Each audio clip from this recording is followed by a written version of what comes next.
And Sean, you got to remember, it's not just their direct conflicts that might exist, but they may also have indirect conflicts where it may not be their money being invested, or they may not directly be deriving benefits, but someone close to them may be. The former law firm that they worked for, or other business associates, or those who may be connected to friends and family. So you have a lot of that going on also. And those are the type of connections that are even more difficult to uncover. We might be able to do a search and try to find out what connections, if any, the presiding judge might have to the entire, prison industrial complex system. But it's much more difficult to discern whether or not they're best friends with someone who might have those connections. And they might be looking to benefit their friends or, again, their family members. So it's a very difficult thing. And that's why the whole privatization of the system is just a bad thing. Sean Dustin spent time in federal and state prison for drug trafficking and fraud. Upon release in 2006, he had nothing but the clothes on his back, a bag of mail, and legal paperwork. In 2010, he kicked a long-time methamphetamine habit and started the long climb back up the ladder of life. This is the Nowhere to Go But Up podcast. If you want transparency and authenticity, you're in the right place. This is the Nowhere to Go But Up podcast, and this is Sean Dustin.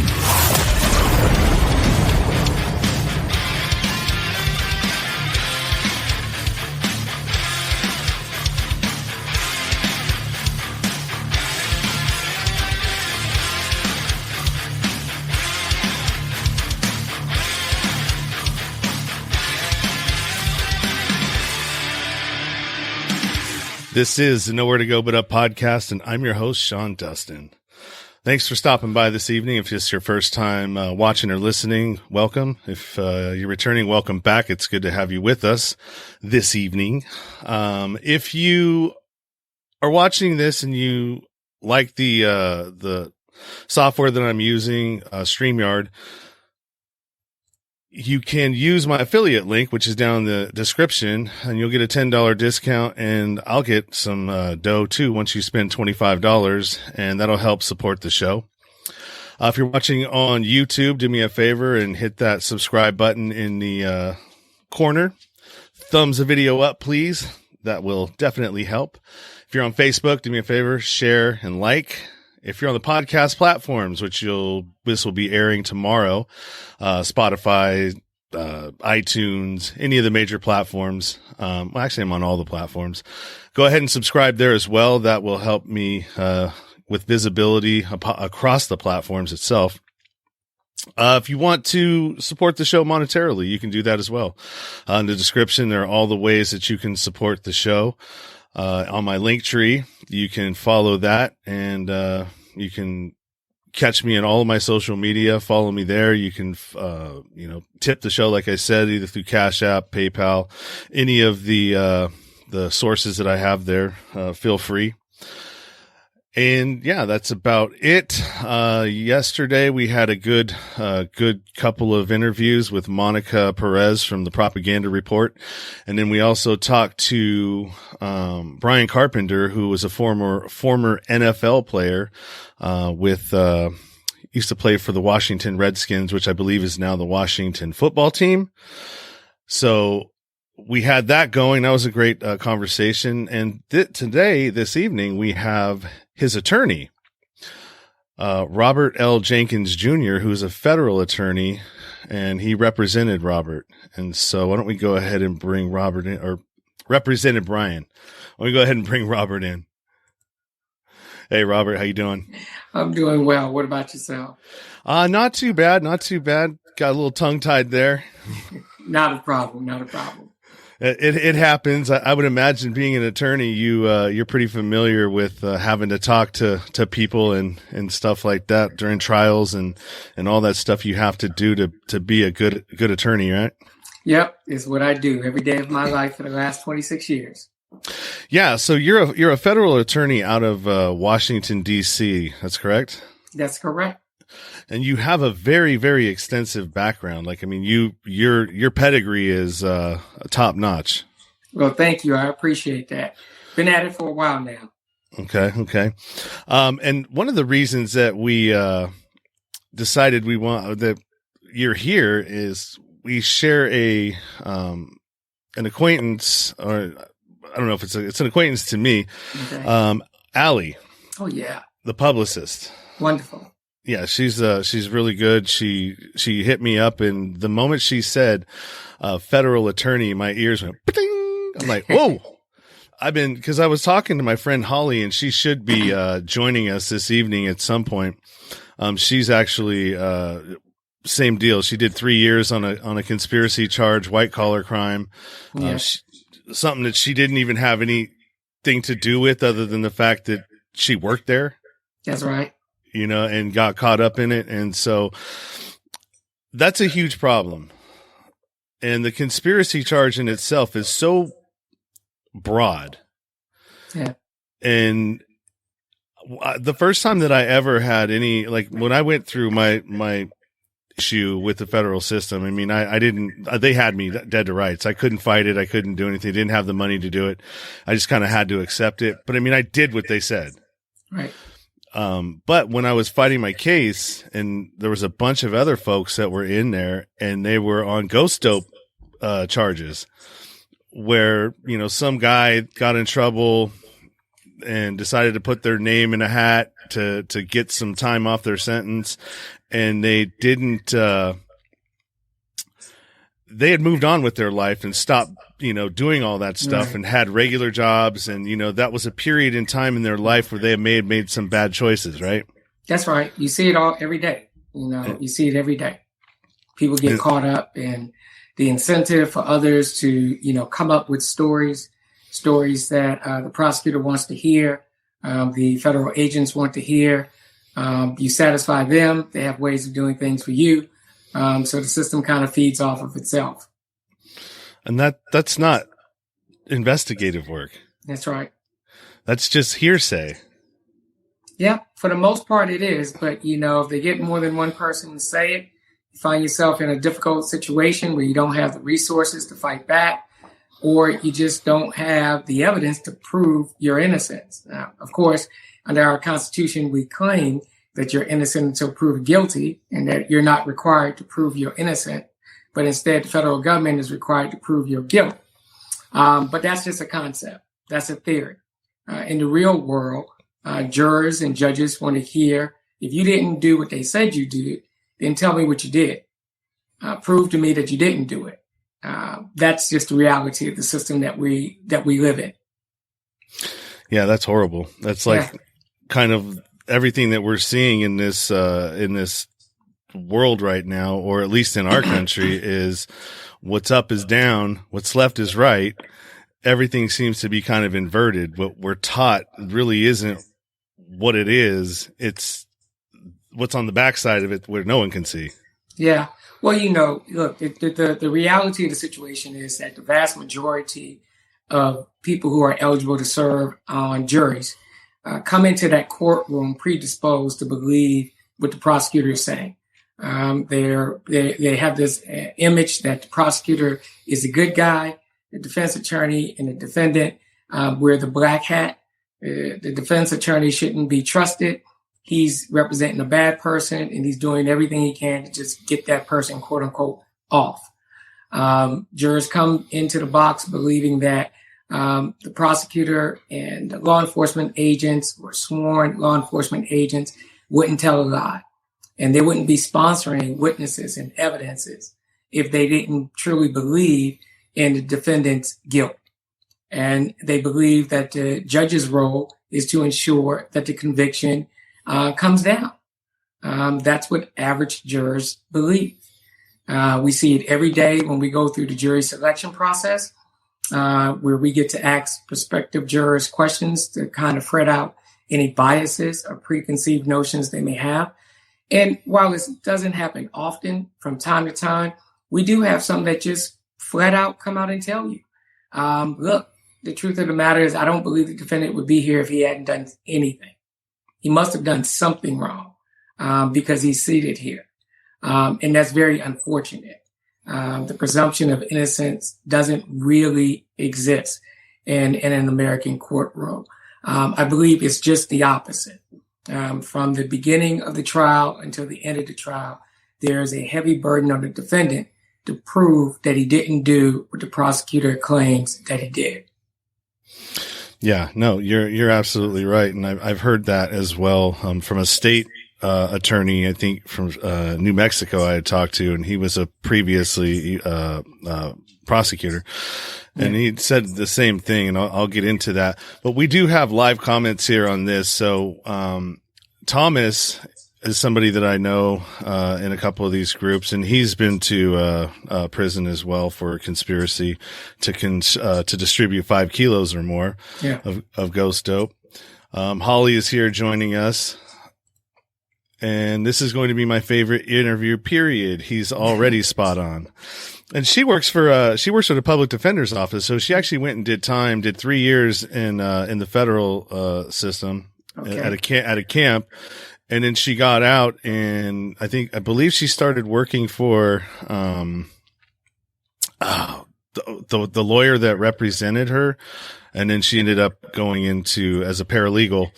And now she's going to school to get her law degree. Oh man, great! That is a great story. Yeah, and that's not an I hear that a lot. A lot of people that when they go to prison, and they especially folks that are not what you would call the I don't know.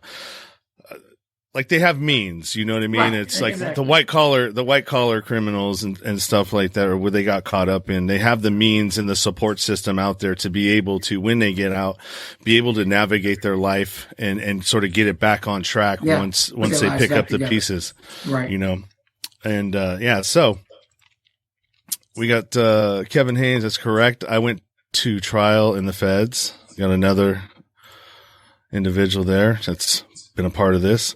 Dallas County Public Defender's Office and now law school. Congratulations, Holly. That's amazing that you got accepted. And I know you've been working on that for the last, I think you announced it maybe a couple of months ago. So congratulations if I hadn't already told you. So it brings me back to this. So, I mean, you have a lot of different things that are at play here. I mean, not every prosecutor is dirty. Not every judge is, bound by whatever stocks they have interests in that are connected to certain industries. Right. No doubt about it. There's a lot of that goes on. And I mean, I believe that there was, I would say probably about 4 or 5 years ago, there was a judge that got caught up, in Pennsylvania.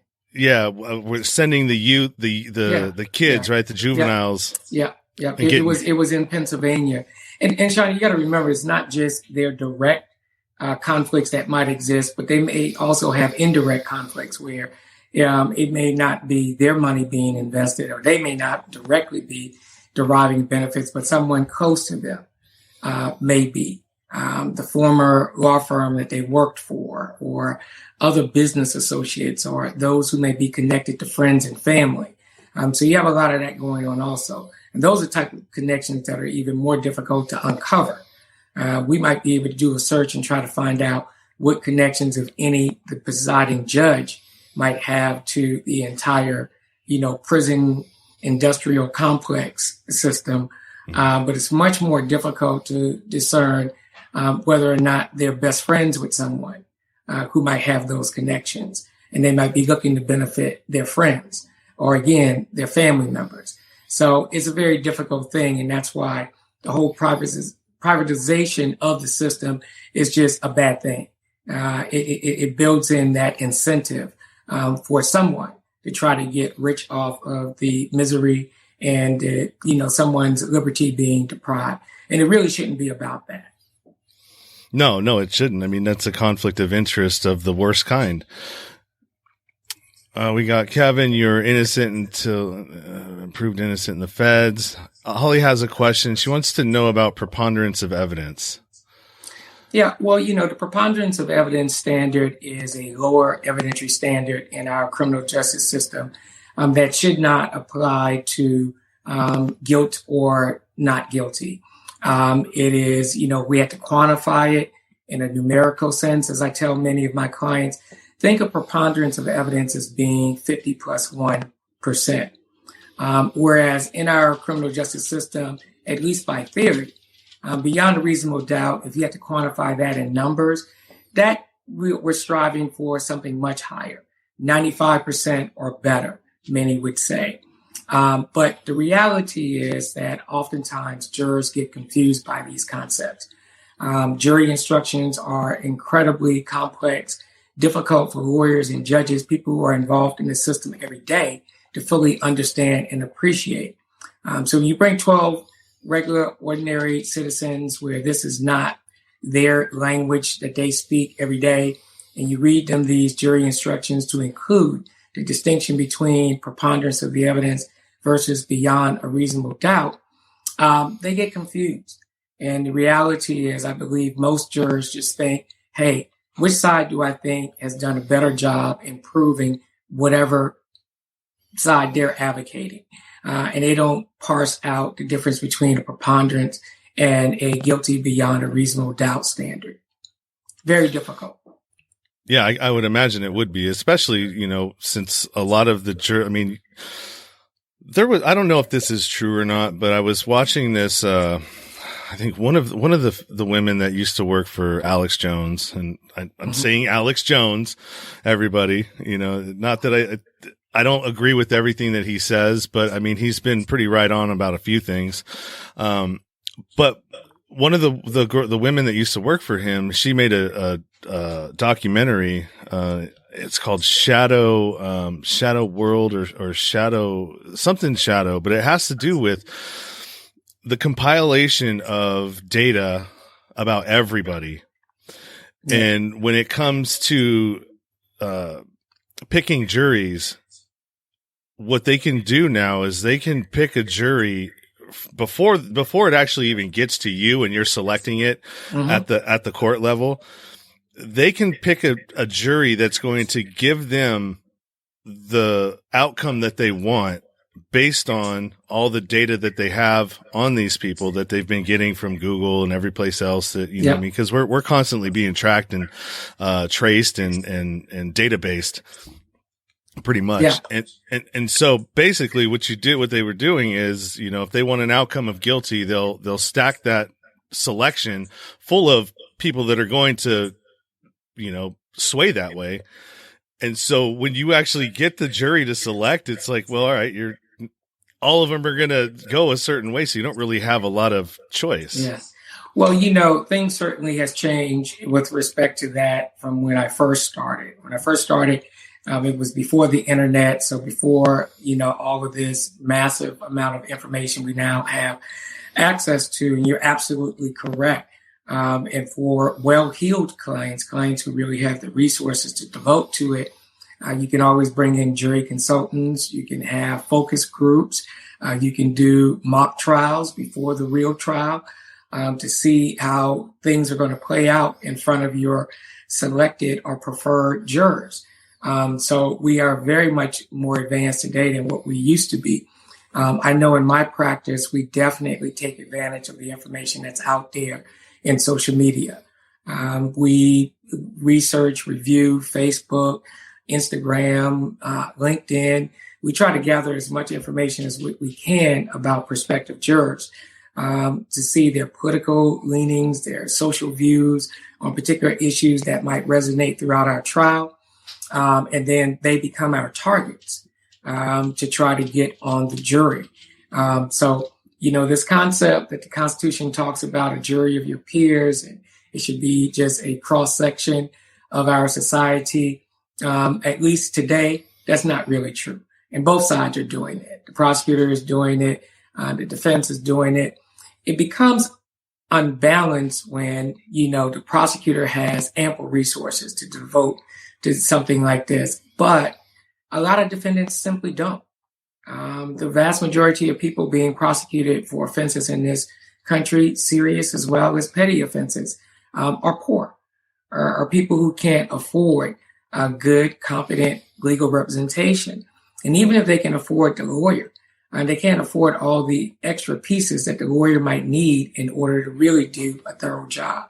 The private investigator, the ability to have an independent review of forensic, ballistic, blood evidence. Very few clients stand in a position to be able to do that. So when we look at some of the outcomes in this country of how some very wealthy people get a certain outcome and those without the same kind of resources get a different kind of outcome, that's often what's at play. You mentioned something about the blood splatter evidence and all of that stuff, and I was listening to a Joe Rogan episode, and he had on David Fromm and another gentleman from the Innocence Project. Yeah, and they're really pushing a lot of that is junk science, like the blood spatter, the bite mark evidence, all of these different things that they throw at you, the prosecution will throw at you. It's not really sound science. Well, it's always very troubling because on the defense side that if the prosecutor is successful with having that type of evidence admitted, jurors are going to buy it. Jurors are going to believe it. And they are, because again, the prosecutor is sponsoring it, the judge is allowing it. And that's all the credibility the average person really needs. And then you also got to recognize that, what we see on TV and pulp culture is having an impact too. Ever since, NCIS and CSI and all these shows started to come up, it really cuts both ways now, if I'm really honest. When a prosecutor doesn't have that kind of evidence to offer, most jurors now have come to expect it. So if a fingerprint isn't recovered that matches the defendant, that can go a long way in helping you prove, reasonable doubt. If there's not biological evidence left there at the scene that matches to the defendant, a lot of time, that will help you a lot in order to, raising the specter of reasonable doubt. But you're right. A lot of these sciences that have been developed, I remember in the early days of cell site, cell phone tracking and things of that nature, it's gotten a lot better, and the science supports it more than what it did when it first started. But jurors have been eating that up ever since it first was introduced.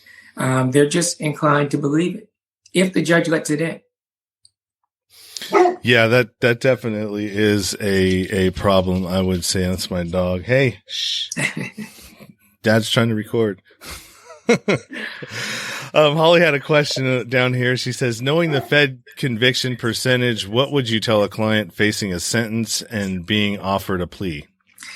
Well, look, I always share that information with my clients. It's true that the federal conviction rate is incredibly high. In some districts, as high as 95%. But in pretty much all of them, no lower than 90%. And those are pretty daunting odds. First, you got to put that in perspective. That's 95% of all cases. And the vast majority of cases in federal system are resolved by plea. So if you take a little bit deeper look behind that number, what you really want to ask yourself is, what is the conviction rate for those people who actually go to trial? Mm-hmm. And then it gets a little lower. It's still not great, but it is a little better. Now, I encourage all of my clients, if you didn't do what they said you did, then you should go to trial, regardless of what the consequences are. Now, I certainly appreciate and understand that people have to make business decisions, right?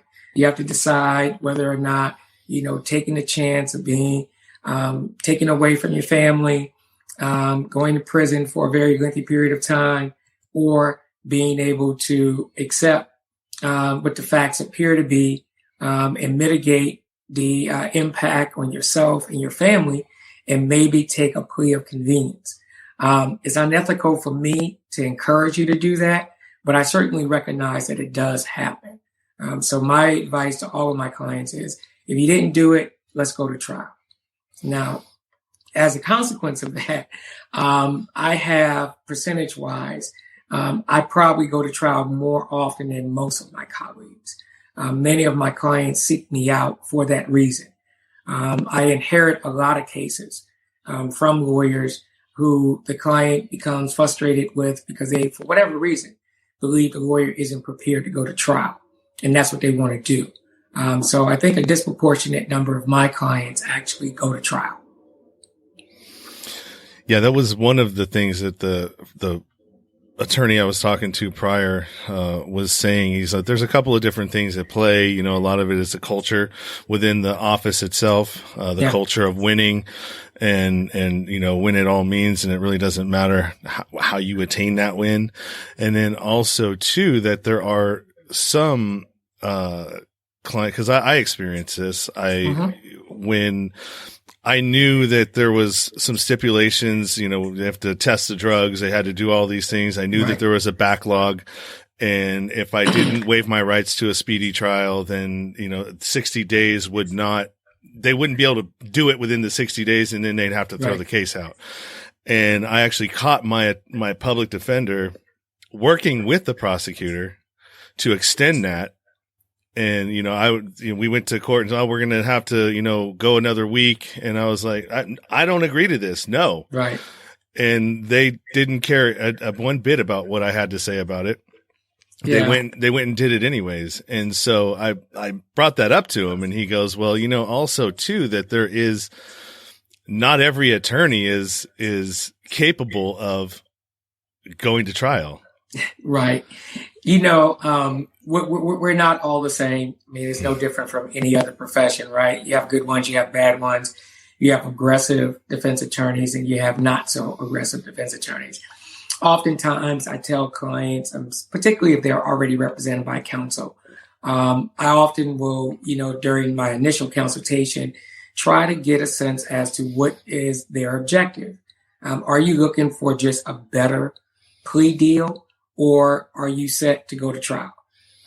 Tell me what you're really looking after. If you just want a plea deal, oftentimes I will tell clients that, well, you know, there's a lot easier ways to go about doing that than hiring me. I'm not going to be the least expensive attorney that you might consult with, but my fees often are reflective of the fact that most of the individuals who hire me are looking to go to trial. That's my reputation. That's my standing in the legal community. So that's why many of my clients seek me out. But there are other lawyers who are equally capable to work out a deal for you if that's what you're after. That's a great answer. Allie popped in. She said, excellent, Rob. Hashtag take it to trial. Hi, Allie. Thanks for the plug. Thank you. Yeah. So a lot of people can say, you know, you have all these problems with this and you have all these issues with the you know, the conspiracy charge. Well, if you weren't doing anything wrong to begin with, then you wouldn't have to be complaining about this. Right. Well, you know, that's one of the reasons why politically it's not very sexy or attractive to get these laws changed, because that's the public's perception. That's certainly the way politicians feel. They're not interested in doing anything that might help people who find themselves on the wrong side of the law. Again, that presumption of innocence, right? If it truly was there, it wouldn't be viewed that way by average citizens or politicians. You'd understand that just because someone was accused of a crime doesn't mean they actually committed the offense. Mm-hmm. So the law should be fair no matter what. And, you know, conspiracy is just one of those wicked weapons in a prosecutor's toolbox, where he doesn't have to prove that you actually committed a substantive offense. That's the scariest thing about it. You know, you can be convicted of a conspiracy offense, even though the supposed substantive offense was never actually completed or even attempted. And I'll give you an example.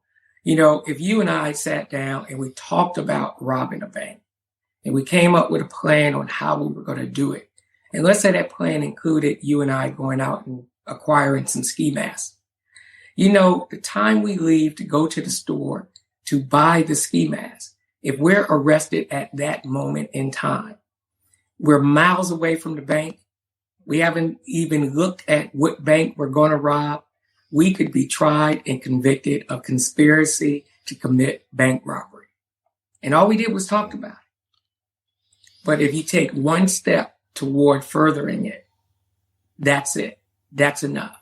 And that one step could be as simple as, well, we're going to need some masks. Let's go buy some masks. We don't even get to the store to buy the mask. The conspiracy offense is completed once we leave our house headed to buy the mask. That's scary. No, it is. It's real scary. And I mean, we're seeing a lot of stuff now coming out, like with the definition of domestic terrorism. Yep. And how the push to that is starting to help. There's a lot of scary things going on right now. There are, sometimes when these laws come on the books, people don't have the vision to see into the future as to how they might be applied in other situations. And that's what we're seeing with that. And it's not the first time. Originally the RICO statute was specifically designed to go after organized crime. And now we see it being used in every other aspect, whether it be just a bunch of juveniles who might be involved in a street gang, they get charged with RICO. We see in the white collar situation, high up ranking executives in corporations that might do bad things, they get charged with RICO. That's not the way it was originally conceived when it first got on the books in the late 60s, early 70s.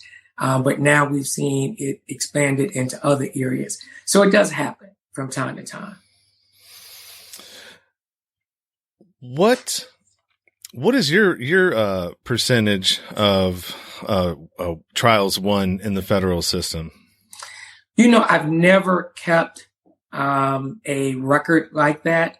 What I tell people is, first of all, when you say a win, how do you really define a win, right?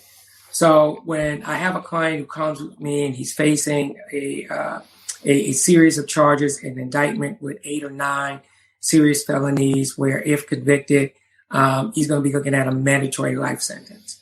If at the end of the trial, he's convicted of 2 lesser included offenses and he ends up getting a 4-year sentence, if you ask that former client of mine, he will tell you that was a win. Okay. Yeah. Still resulted in a conviction, but he would say that was a win.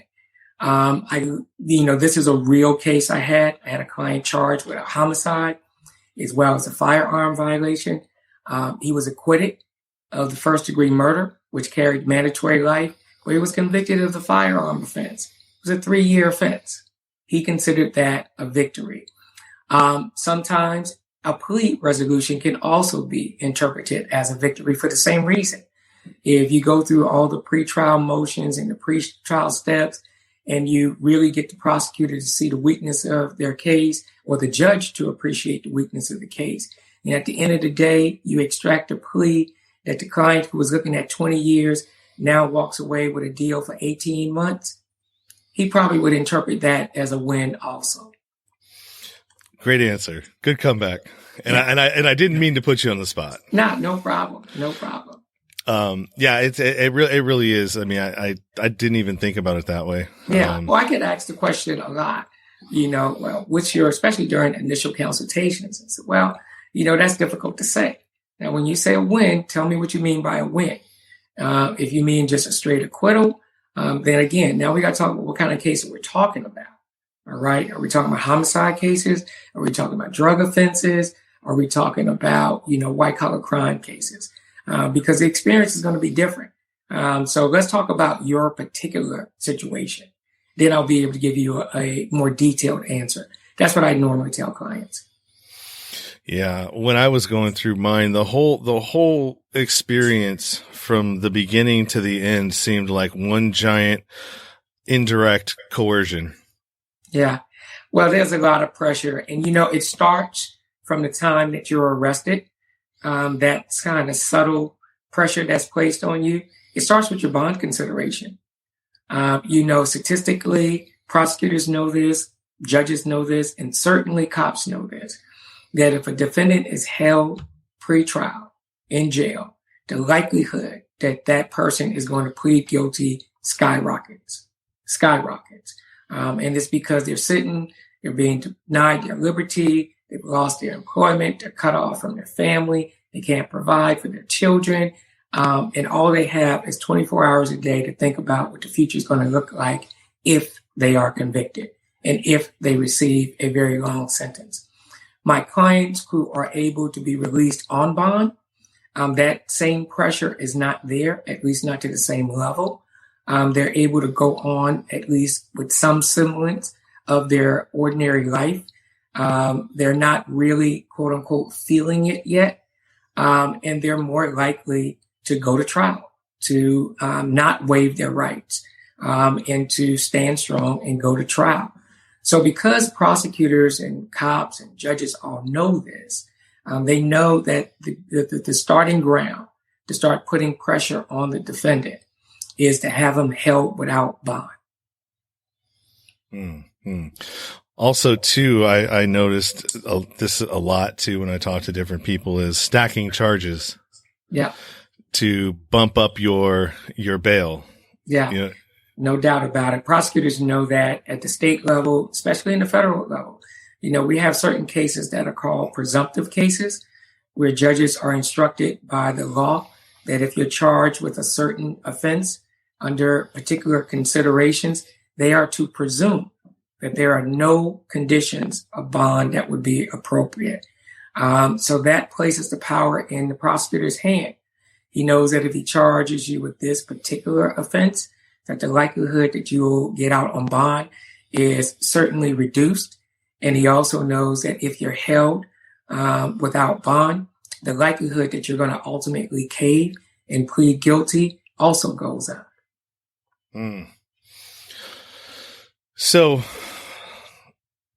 another question I have is, well, first, I'm gonna formulate a question here, but I want to hear what got you to want to become an attorney to begin with, and why did you pick the federal trajectory?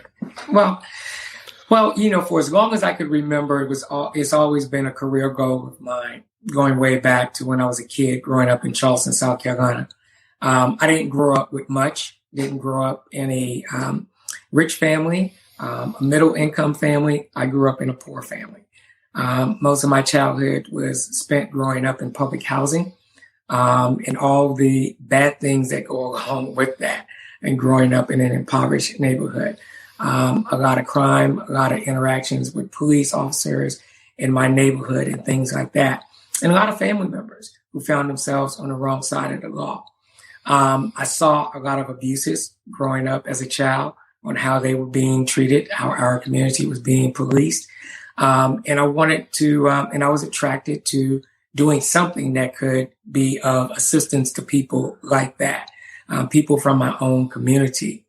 As a kid, I also watched a lot of TV, probably did that more than anything else. And I always had an attraction to those TV shows that were about legal dramas. I watched Perry Mason growing up as a kid, that grew into Matlock as a kid, LA Law. Shows like that always fascinated me. Now I'm really telling on myself my age, right? Because I know many of your listeners and viewers probably never even heard of those shows, or even if they heard of them, never actually watched them. But I did. And so my definition of a lawyer was what I saw on the TV screen. And that was someone in a suit in a courtroom. I didn't even know that there were other ways you could put a law degree to use. Being a trial lawyer to me was the definition of being a lawyer. Now, it's also true that growing up without a lot of money, everybody who grows up in a situation like that dreams of the day that they could be in a situation where they have money. And being a lawyer looked like a pretty good way to make a living. Didn't look like a bad way. So that's what really brought me to wanting to be a lawyer. Now, the federal criminal defense side started really after I got out of law school, after I graduated, after I had passed the bar and started out in my career. I quickly started to admire those lawyers who practiced in federal court. There was just something a little bit cut above with those lawyers. They just seemed to have more prominent reputations, and people always thought of them as being the top cream of the crop, if you will. And I was attracted to that. So when I started my career, I made my way to the local federal courthouse and started trying to consume everything I could about how I could one day get my foot in the door. So that's always been attractive to me. That's awesome, man. That's really cool. Thank you for sharing that. Yeah. John Esteen says, nice show, Sean. John actually was on the news, and it was another individual that was on a conspiracy charge, I believe, and did 20 plus or almost 20 years. I'm not really sure of his story. I haven't had him on my show yet. I'm supposed to. But there's a lot of folks, man, that I'm in contact with and that I talk to that, I mean, they're no stranger to any of the things that we're talking about. And most of them have been victims of it. Yeah. And just like the folks out of the Northern District of Texas, it is, it's like anytime that I think of stuff, like I've interviewed a gentleman, or actually a couple of people that were involved in a true crime documentary series. They were the producers of it and did it all. It's called The Con. And it was about, the 2008 financial crisis and actually how it was, kind of played out, what The Big Short didn't tell you, and all the whistleblowers. And you probably know or are familiar with some of these folks that tried to blow the whistle from the Department of Justice. And, when you're in a bureaucracy, whatever you do only goes as high as the next person above you. That's right. Yeah. And so if some of these folks are, you're bringing it to their attention and they're not saying anything about it, or they're not taking it to that next level, then it just sort of dies with them. Yeah. Well, one of the real tragedies that came out of that 2008 financial crisis meltdown, and what we see happen sometime, is that the political response to it sometimes leads to even more injustice in our criminal justice system, because there was such political pressure put on the Department of Justice to start prosecuting people who they thought were responsible or had contributed to that whole mortgage scheme meltdown that the country experienced. That you had a lot of good people who may have done just something very small, maybe gray in nature, with maybe putting something on their mortgage application that may not have been 100% accurate, but it didn't really affect the mortgage decision, whether or not they truly qualified for the loan. They found themselves being prosecuted because, the Department of Justice back then, that was their mandate, to go out and find as many as they can cases of people who they thought, were responsible for, causing the crisis. And it wasn't people like that really caused the crisis. It was much more people far higher up on the food chain, if you will, that were truly responsible for it. But I had quite a few clients who ended up coming my way, who were low-level players, bit role players, lenders, mortgage brokers, even appraisers, people down that low who got caught up in it. Oftentimes, conspiracy charges. Yeah, and when I watched that, it kind of painted or diagrammed out, what you had the big banks that were Wall Street that was wanting all these subprime mortgages. That's and right. There was a call for it, and they were incentivizing. Everybody was being incentivized, from the appraisers all the way up. And so, yeah, that's really crazy when you really start to look at how complex that is. And then most of the time, the guys that are at the top at Goldman Sachs and some of these other places, the way I look at it is like, okay, well, you're getting ready to get chased down an alley, right? And all of a sudden you topple a bunch of stuff so nobody you make a diversion. Well, that diversion is usually the low level players, and then the big guys get away. That's right. Or they're politically connected. And then we go into that whole thing. Sean, it always comes down to resources. Mm-hmm. All right. The more resources you have in this country, the better off you're going to be. And that certainly applies to our criminal justice system. Mm-hmm. Now, I don't dispel or doubt the fact that the system prides itself on not, that those things aren't supposed to impact what really happens and what goes on in the courtroom. But the reality is that it does. Okay. There have been parts of my career where I wasn't always an attorney for hire. I represented court-appointed clients. I lived under those restrictions and limitations of not being able to afford certain resources to put toward the defense. Or even if the resources were made available, they certainly had limitations to them. Whereas at this point in my career, I don't really operate under those restraints. So it's easier for me to produce a better outcome now than when you have those type of restraints. And those limitations are going to be there, right? The federal government isn't going to pay but so much money for your defense if you have the services of court-appointed lawyer or the public defender. That's just the reality. Okay. But if you have an unlimited or near unlimited amount of financial resources, human resources, political connections, and you can bring it all to bear, oftentimes you're going to get a better result. Yeah, that does make sense. And I do remember hearing that, especially when I started digging into those cases in the Northern District of Texas, is a lot of their court appointed attorneys, you kind of have to toe a line, because if you rub somebody the wrong way, you rub the courts the wrong way, they'll pull you off that list and they won't give you any more jobs. Yeah.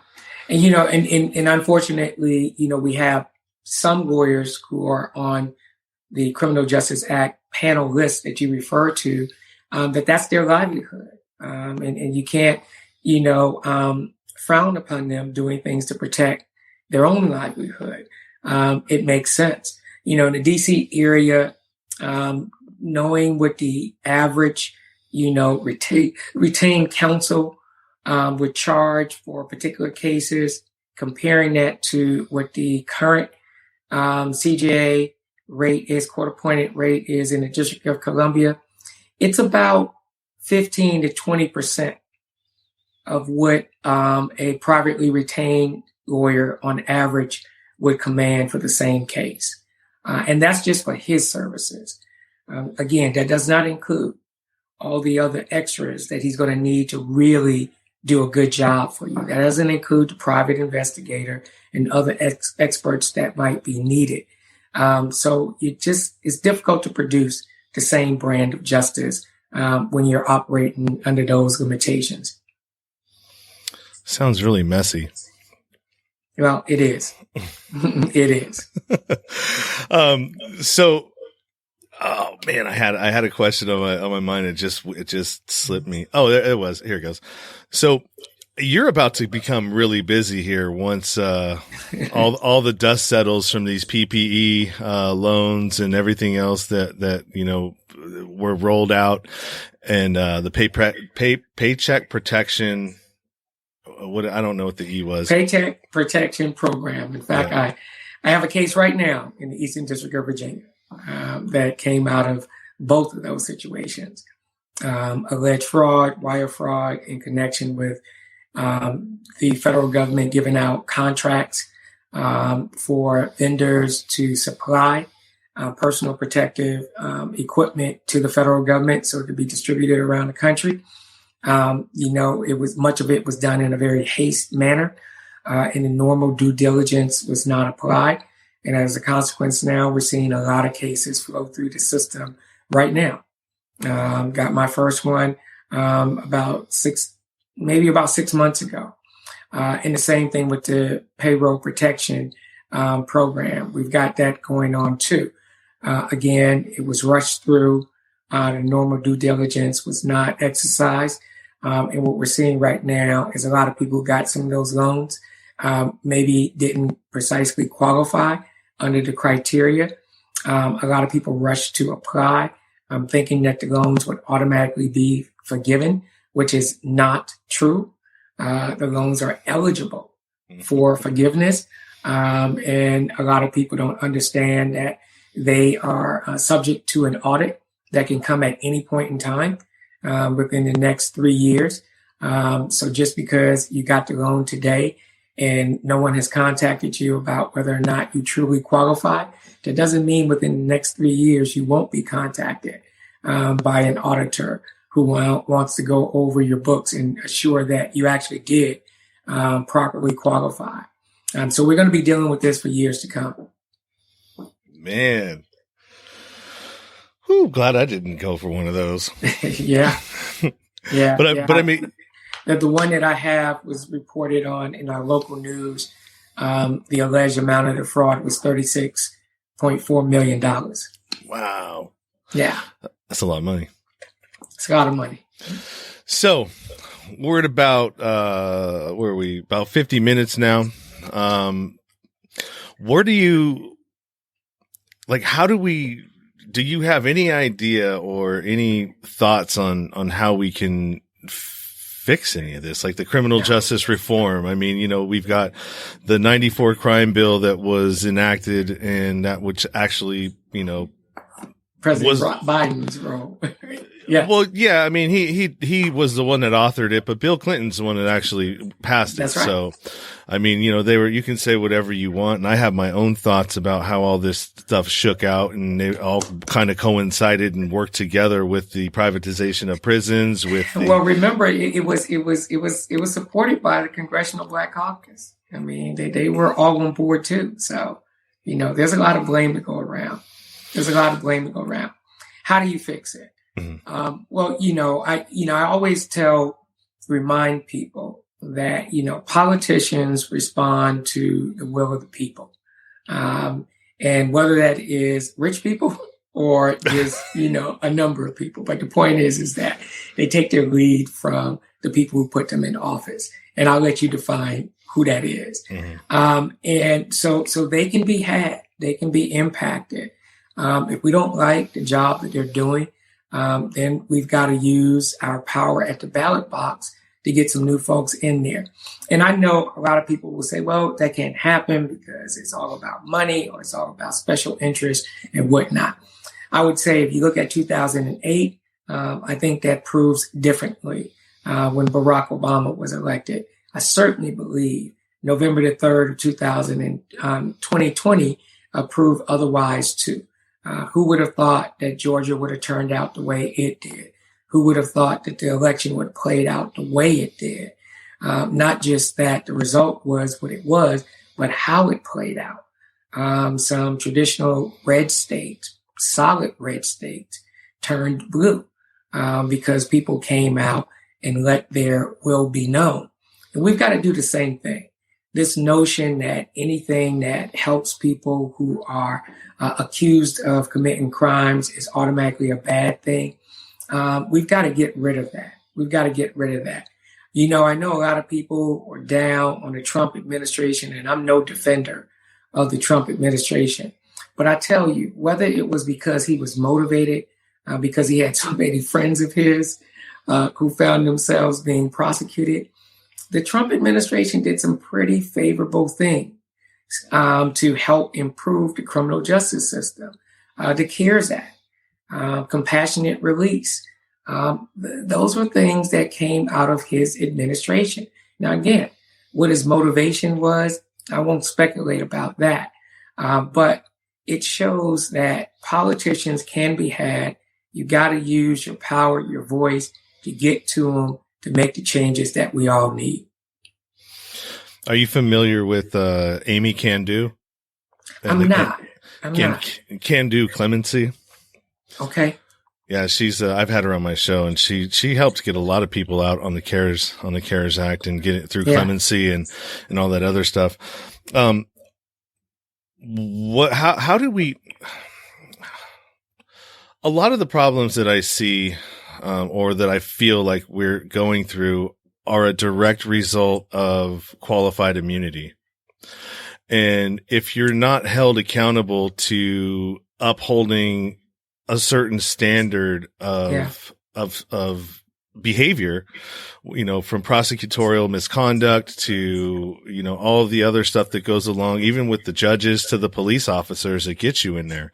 If there's no accountability, then what's there to incentivize you to do a good job? Yeah, well, qualified immunity certainly is something that, I hope, grows out of the current call for criminal justice reform. It's terrible that so many young Black men, like George Floyd, had to lose their lives. For many people in this country to wake up and realize that we needed criminal justice reform. And certainly, as a consequence of particularly his case and his death, we started to re-examine all over the country this notion of qualified immunity and being able to hold law enforcement officers to the same standard that you and I are held to every day. If we go out and you or I cause injury to someone intentionally or due to our negligence, we could be sued out of our livelihood. We could, be held accountable. And law enforcement officers shouldn't be treated any differently. They also should be held accountable when, again, they commit criminal conduct, when due to their negligence, people are injured. It should be the same for them as it is for you and I. Yeah, absolutely. I totally agree with that statement. So we're going to go ahead and wrap it up here. If you want to follow Robert on his social media, you got the Instagram right there on the screen. All of this information, all my links, like I said before, will be available in the show notes if you're on the podcast app platforms, or in the description in YouTube, on YouTube or Facebook. We got his Twitter account too as well. Is there anything that you'd like to, any burning desires that you want to get out there before we end this? Well, Sean, I just want to thank you for having me on, and for your listeners. It was a great time. I always love talking about the criminal justice system. While I might be one of its vocal critics, the truth of the matter is I love the system. I criticize it because I want it to be better. I want it to live up to the ideals that it so often espouses. We can be better. We can do better. Absolutely. And I have one question, one more, not a question, but a request. I'm starting actually I did start a nonprofit, and I'm a 501c3 now, and I'm going to start working with juvenile, transitional youth males, in my county. And your story, because you came from that, but rose above it, would be very impactful, to present and have you talk to some of these guys I get my everything situated.